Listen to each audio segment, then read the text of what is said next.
Hello and welcome back to Project Pro. So in the previous lecture, we have seen all about how you can design and create your workflows as well as schedule them in the Apache Airflow. But this lecture, we are going to discuss some of the advanced concepts. So in this lecture, as you can see, we are going to learn about the capabilities and give a deep dive into Airflow.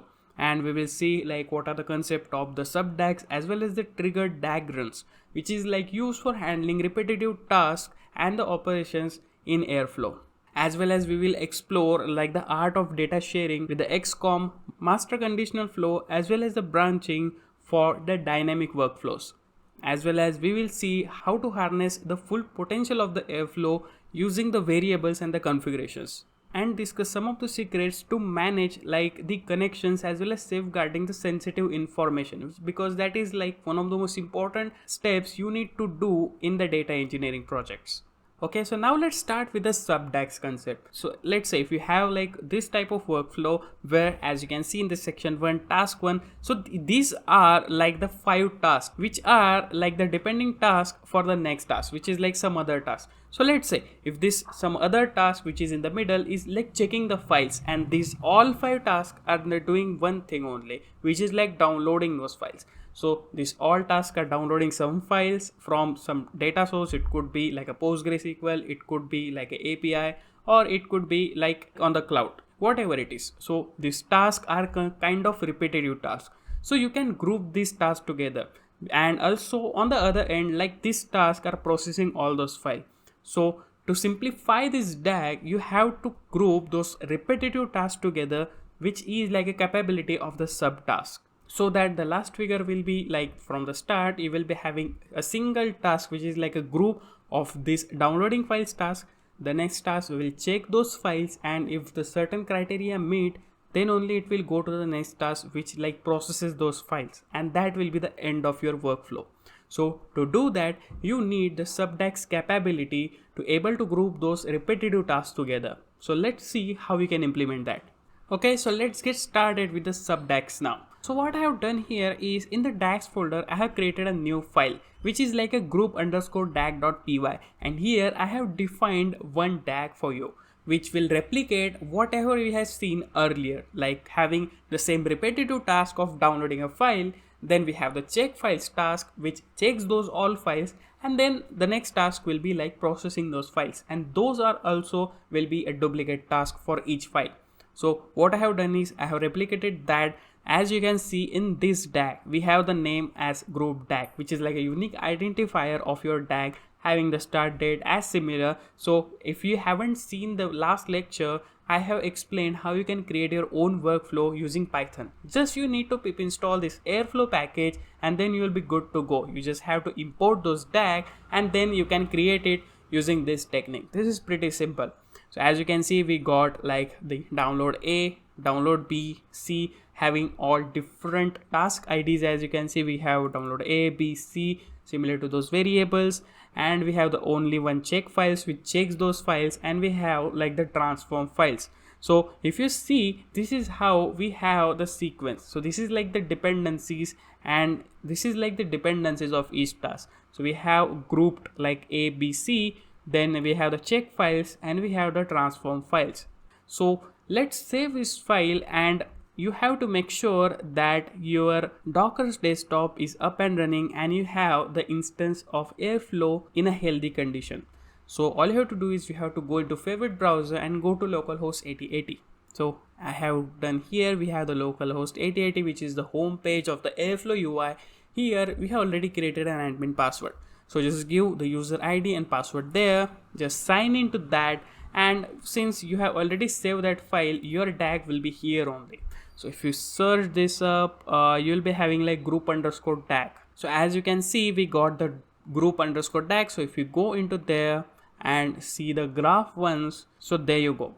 As I have already told you that we have the download A, B, C, which is like downloading some file, and we have the check files, and we have the 3 transform tasks which transform these files. So all you have to do is you have to use the SubDAGs capability to group these files together. So here you should only have like a download first task, which is then calls out those 3 tasks of downloading these 3 files. Then we got the check files, and a group by of this transform task. That should be really simple.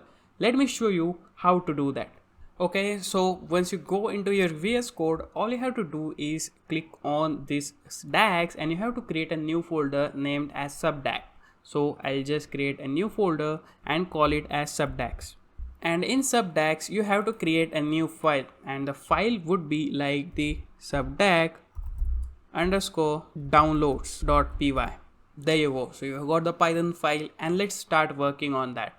Okay, so once you have like this subdag underscore downloads.py, all you have to do is the first thing first, you need to import like the DAG from Airflow. That will be like the first step. Then we got like the operators.bash. You have to import the bash operator because we are going to use bash operators in this part. So what are bash operators and what are they significant? You can just watch our previous videos to get more understanding around bash operators as well as Python operators.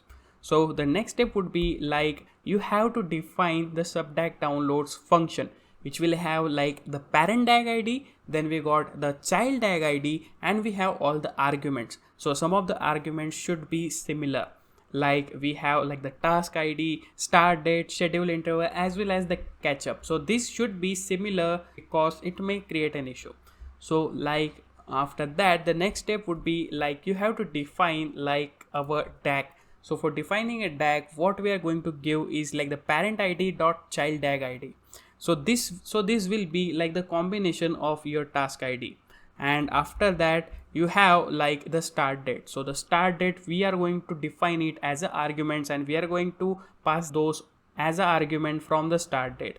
And the next one will be like the schedule interval. So schedule interval already we have talked about. So we have given, so this will also come from the arguments itself. And the next one will be the catch up. So what is catch up? That we have seen in the last lecture itself. So generally we will use catch up as a false because we don't need that functionality, and it is only specific to some of the special use cases. But for us it is not that required, but I will pass that as argument only, and we have defined it as a DAG all in smaller cases. And after that you have to define all your downloads functions, or we can say tasks.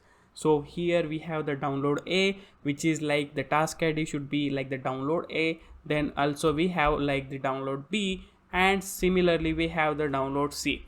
This here we have defined like all the tasks that we want to group together. So once after this complete, you can do that also for the processing task as well. So you can group them together as a single task using the subdags functionality. That will be also simple task. So here after doing this, all you have to do is we have to return this DAG. That's all it is doing in the definition. So this in definition, it is returning a DAG and it is grouping all these downloads tasks together. So we have to do some changes in the group underscore dag.py files as well. So let's jump on to that and let's see what happens.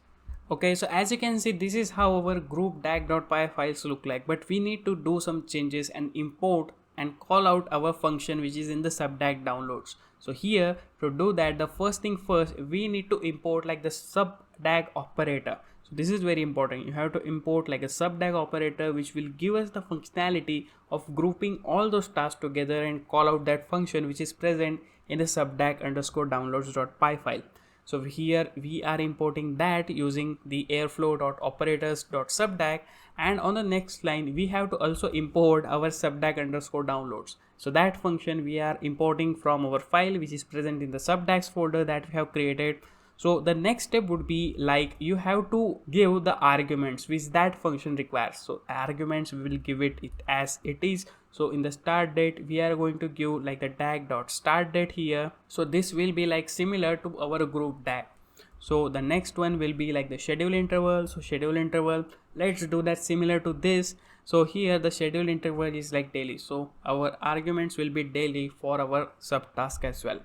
So after that we got the catch up. The catch up will be similar to this. So we will keep this and try it as a similar ones because this may create an issue and give us like irregular behaviors. And after that, all you have to do is you have to define and call out that function.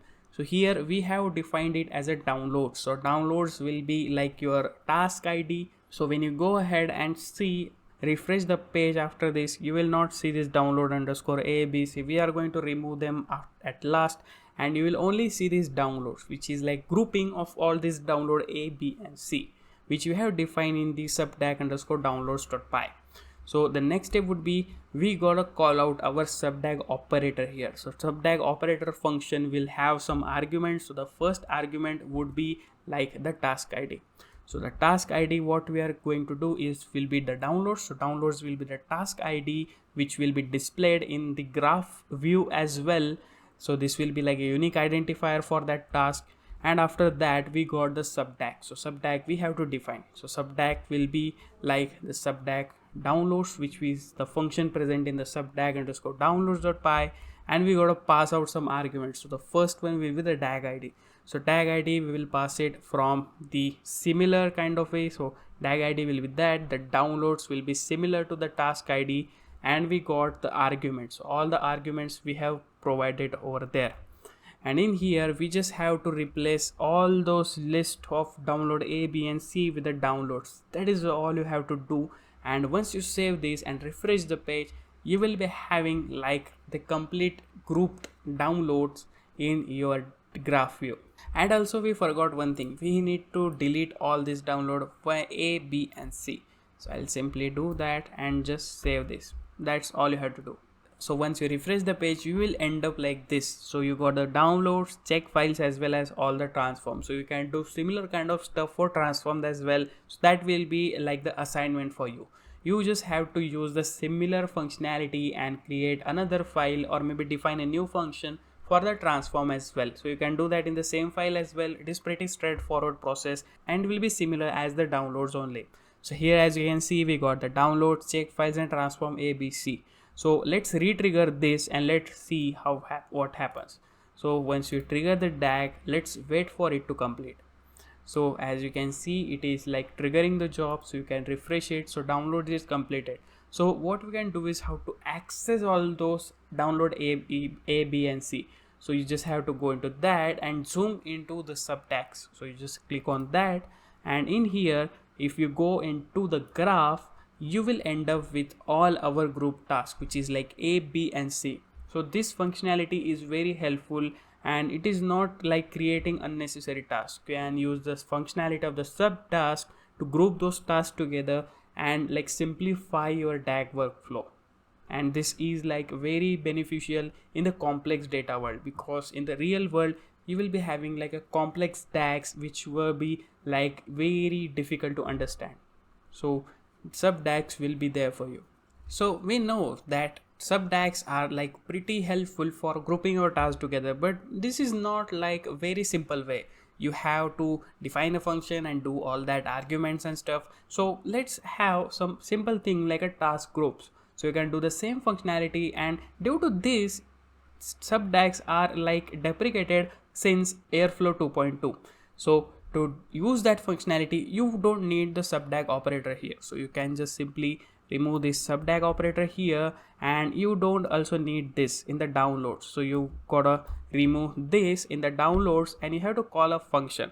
So the function you have to keep like the download underscore tasks, and let's define this function now. You don't have to pass any arguments here. That will be really simple. So the next step would be here, like you have like this subdags, right? So you can just rename this and give it as groups.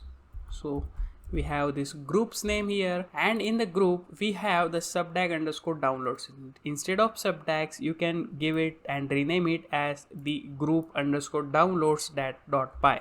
So you can give it as group underscore downloads.py. That is very simple task. So the next thing will be just go into the group underscore downloads.py file.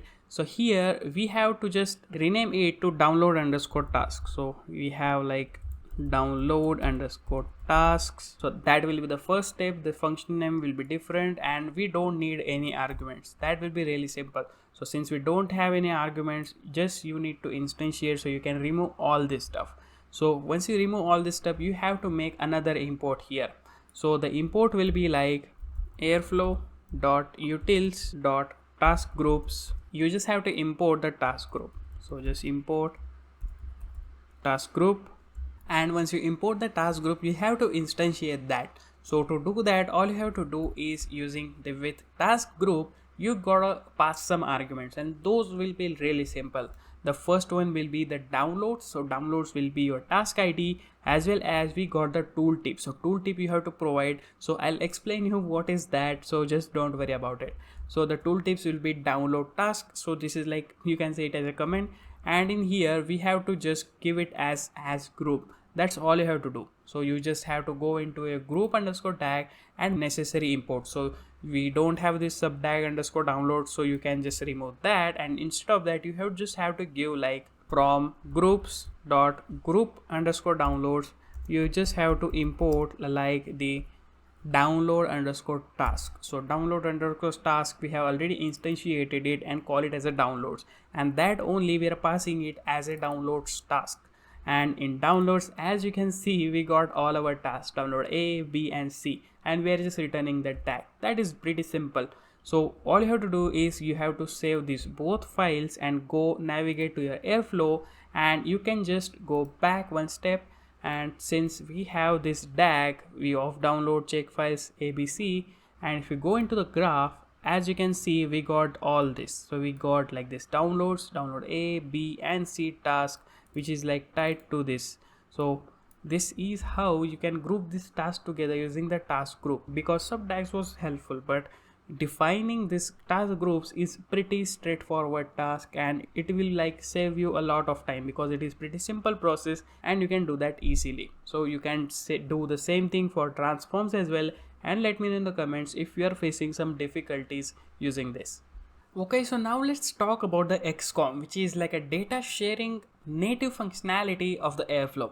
So the first one, as it is obvious, it is like used for data exchange. So in the XCom, it will enable your task to share small pieces of data between them.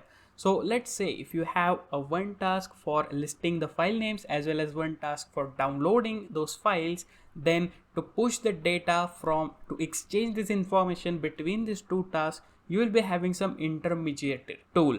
So the functionality, you can use it as like external database. External database also you can use. So like let's say if you have a PostgreSQL database and you're pushing the data from the listing files to the database, and you're pulling the data, that information from the Postgre database to your download files task. But that is, appropriate for like handling huge amounts of data. But if you have to go the native way of sharing this information between these tasks, you can rely on this XCom. So it will exchange the data between those tasks and facilitate the communication within your DAG. So it is used as a push-pull functionality. So task can push the data to XCom using the XCom push, and pull the data from XCom using the XCom pull. It is so simple. And also you'll be having like a template fields. So it can be used in the template fields to dynamically populate values in the task parameter. So this tool is pretty powerful, but you have to use it sparingly and only for the essential data to be shared between these tasks, because it will avoid the complexity within your DAG. So you have to make sure that. So let's see XCom in action. Okay, so let's get started with the XCom. So I have created a new file in the DAGs, which is known as xcom_dag.py. So I'll be giving these templates to you. So these files I'll be giving in the description below, so that you can just refer it and build your own tags. This is like to explain you a functionality. So as you can see, we got the T1 and T2 Python functions, which are like the task, and we have our DAG. So in our DAG, we have like a Python operator. And in Python operator, we have like the Python callable T1 and T2 task. So we have like the T1, T2 as well as the T3 task. So T3 task, as you can see, which is like a bash operator task. So all these operator having dependency like T1, T2 and T3. So if you just save this file and go ahead into your Airflow, you will be having at last, which is like the XCom_DAG, which is our DAG ID. So just go inside that, and if you go into the graph mode, you will have like the T1, T2, T3. But if you have to exchange information between T1 and T2, these are like a Python callable functions. So all you can do is, instead of none, you can give it as return T42. So all it is doing is it is pushing some value. It is returning 42, and you can see it once you save this. So if you save this, you can able to see that into the XCOM on Airflow UI. So to able to do that, just go into this, and in here what you have to do is you have to just trigger this and trigger this DAG and let it complete. So once it is completed, then you can go ahead and just see the XCOM and what value it pushed. So if you go into the admin and go into the XCOMS, as you can see, you will be having the 42 value return. So it is returning the value. So this is the first way you can push some value from one task. Let me explain you what is like the next way to push the value. So here all you have to do is we have removed that return 42. That was the first way, but to use the XCOM you just have to pass some parameter here. So you have to pass a parameter as ti, and in ti you have to just use the xcom.push. So all you have to do is you have to just go ti.xcom_push. So you are pushing this value, but you also have to give some key here. So to able to do that, you can call it in the function as well. So you can just give it as key, and the key is like we will give as my key, so that will be displayed in your XCOM window. And also you have to provide the value. So the 42 value which we have provided earlier, we have to just provide that using the XCOM. This is pretty simple, and you can push this value using this XCOM_push. So all you have to do is you have to just save this file and again go to your workflows. So again you have to go to your workflows, and in here just go into our last one, which is like XCOM DAG. And in XCOM DAG all you have to do is you have to go into the graph here, and you have to just run that. So to run that, you can just click on T1 and you can just clear this. The previous values will be cleared, and click on OK. And after that you can just simply run this job. So just trigger this DAG again and wait for it to complete.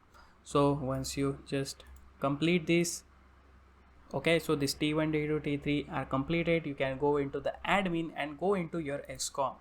And in XCOM, as you can see, you'll see like my key present as well as the value of 42. So this is how you can use the XCOM functionality to push some value or some data into the XCOM, so that other tasks will able to read that information. Okay, so once you push that value into the XCOM, you have to access that value from the XCOM itself. So you have to use the functionality of the XCOM_pull in that to able to get that value, which is like 42 that we have passed in T1, to get that value into T2. So T1 and T2 are completely different tasks. So to able to do that, you have to use again the TI, which is like our task instance, so that we can pass it into our T2. And after that, all you have to do is you have to just go and use the XCOM_pull. This is pretty simple. Instead of push, you just have to give the pull for pulling the data from the XCOM. And the arguments you have to pass is similar like the key. So the key will be the same, which is my key. You have to make sure that it is same, and after that you have to give like the task ID. So it is giving the task and it is getting the value from the task ID, which is T1. So it is getting the value from the T1, which is 42, and the XCOM pull is pulling that value into the T2. So this is how you can exchange information between these two tasks. Okay, so now let's talk about working with the variables as well as configurations in the Apache Airflow. So first we'll go with the Airflow variables. So Airflow variables are nothing but like a global storage for reusable data. So once you have to reuse some data, you can use those Airflow variables, and they can be used as to store the value like the thresholds as well as file paths or any data that needs to be shared across your DAGs. So that is very important. And also like variables are like created, read as well as updated, and they can also be deleted through the Airflow UI, or you can programmatically do that using the Python. So since we have using the Python approach only, so you can easily do that. And if we talk about the Airflow connections, this is also very important. So to connect with the external sources, it is very important to maintain the connections as well. So the connection parts we have already done, that how to create a connection. So we have made the connection with the PostgreSQL to get some data as well as put some data. So the connections are used for managing the access the external resources. So this could be anything. So we have seen databases also, but this could be like APIs or any cloud services, etc. So they will centralize the connection details, and it will make it easier for changing and managing the credentials. So connections is also pretty important thing in the Airflow, and they can be created and managed through the Airflow UI itself, and then it is then referenced in the task configuration. So we have already done that in the previous lectures, where we have defined the connection to the Postgre as well as API, where we pulled some user details from an API, and also we have done all that in the Airflow UI itself. So if we talk about the Airflow configuration, this is also important topic. So Airflow configuration settings are like controls the behavior of the Airflow instance. So whatever your Airflow instance is, you can configure it using this configuration settings.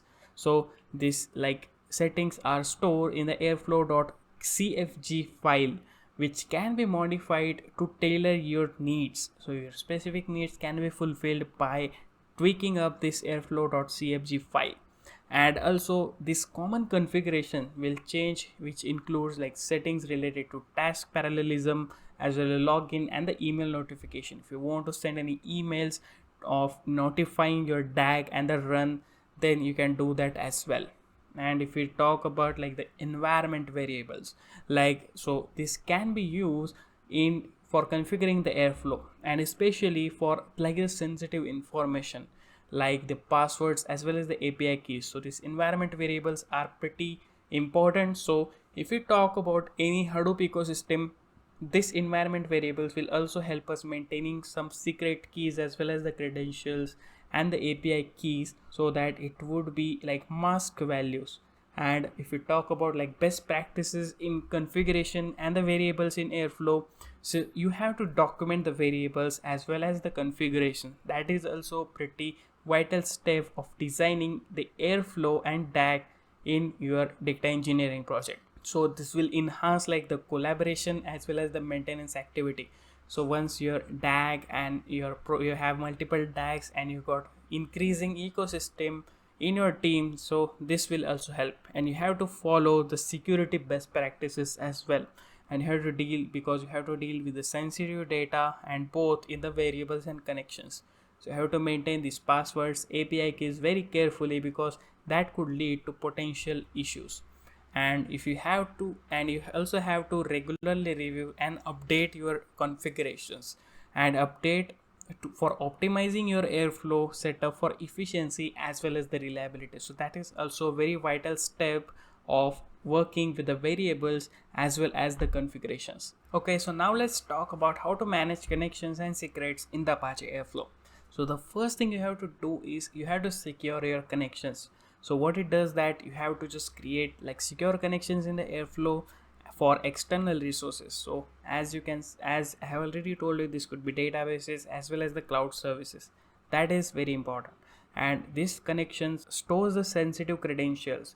Those connections will store like your credentials as well as all the passwords in the encrypted form. So that will help us ensure like the secure access to those connections. And also like secure connections are managed through the Airflow UI itself, and they can reference in the task configurations that we have already discussed. And also we can use like Airflow variables for the secrets. So we can use these Airflow variables for centralizing as well as managing the secrets such as APIs and as well as API keys as well as the passwords. And Airflow variables will provide you like a secure and a reusable way for storing the sensitive information. Also like secrets which are stored in the Airflow variables can be easily accessed in tasks across your DAGs. So all your DAGs, you can use these secrets which you can store in the Airflow variables. And if we talk about like the external secret management, so it integrates, you can integrate the Apache Airflow with like the external secret management solutions like the HashiCorp Vault or the AWS Secrets Manager. That is also a very trending one. So this system provides the centralized control as well as enhanced security for managing your secrets. And you can retrieve the secret keys from this centralized control within your Airflow tasks. And also the last step will be like the documentation and the compliance. This is very important. This is very important to document your connections, secrets, as well as your security policies for ensuring like compliance to facilitate the collaboration. That is also important when you are having like more team members coming in and your DAGs are getting complex and the number of DAGs are getting increasing day by day. Okay, so at last, let's talk about the scalability and the higher availability to handle the big data, because this is very important in the big data world and in the data engineering. So scalability and high availability will ensure that your system is scalable for huge workloads, as well as the high availability so that your users have access to the data, to the required information at any time. So to do that, these are like some of the best practices that you can use. So the first one is the horizontal scalability, in which you are having like different worker nodes, and for handling these huge workloads you have to consider this horizontal scalability by adding like more workflow worker nodes. So you have more worker nodes working in parallel. This will increase the scalability at higher extent. So you have to distribute this task across these worker nodes. So this is like pretty similar to whatever you have learned in the Hadoop. So if you don't know about Hadoop, this is like a distributed platform where your task is getting split down into smaller tasks and distributed across the worker nodes, and they will execute, and this will get your aggregated output as a result. And similarly you can do that in the Airflow as well, and this will enhance the performance as well as the concurrency of your Airflow. So the next one will be like higher availability. So to do that, you have to achieve this by deploying Airflow in the higher availability, which is HA configuration.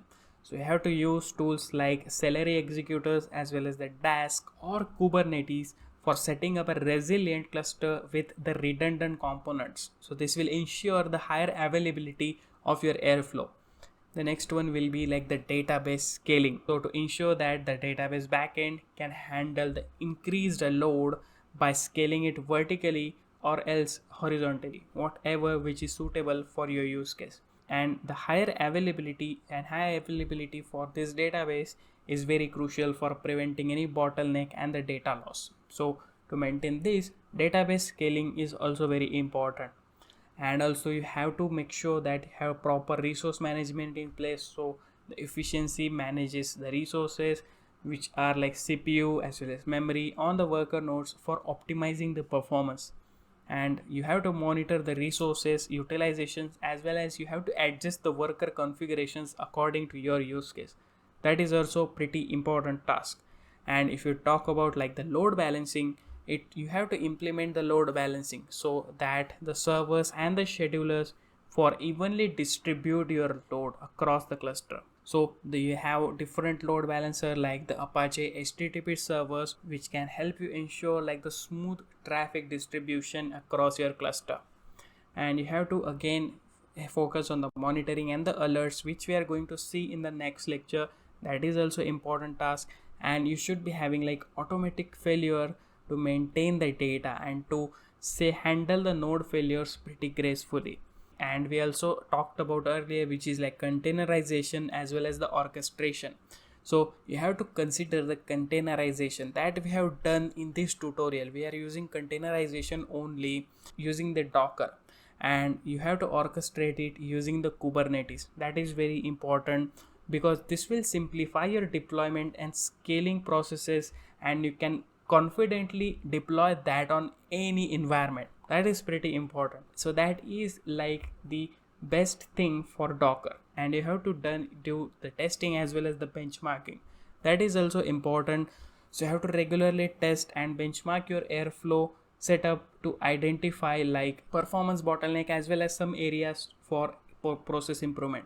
And also this load testing will help you ensure your system can handle peak workloads. So this will ensure like the high availability of your system. Okay, so this was all about today's lecture. Here we have seen some of the advanced concepts of Apache Airflow, and also we have implemented the SubDAGs XCom, which are like some of the advanced concepts in Apache Airflow. Okay, so in the next lecture, we are going to see all about the monitoring, debugging, as well as the logging, in which we'll see what are like the logging configuration and the log handlers in the Apache Airflow, as well as we'll see monitoring the tag as well as the task instances and how we can do that using the Airflow UI, as well as we will debug the workflow as well as task failures, as well as the performance improvement techniques, as well as alerting and the notification. So that we are going to see in the next lecture. So stay tuned and subscribe to the channel.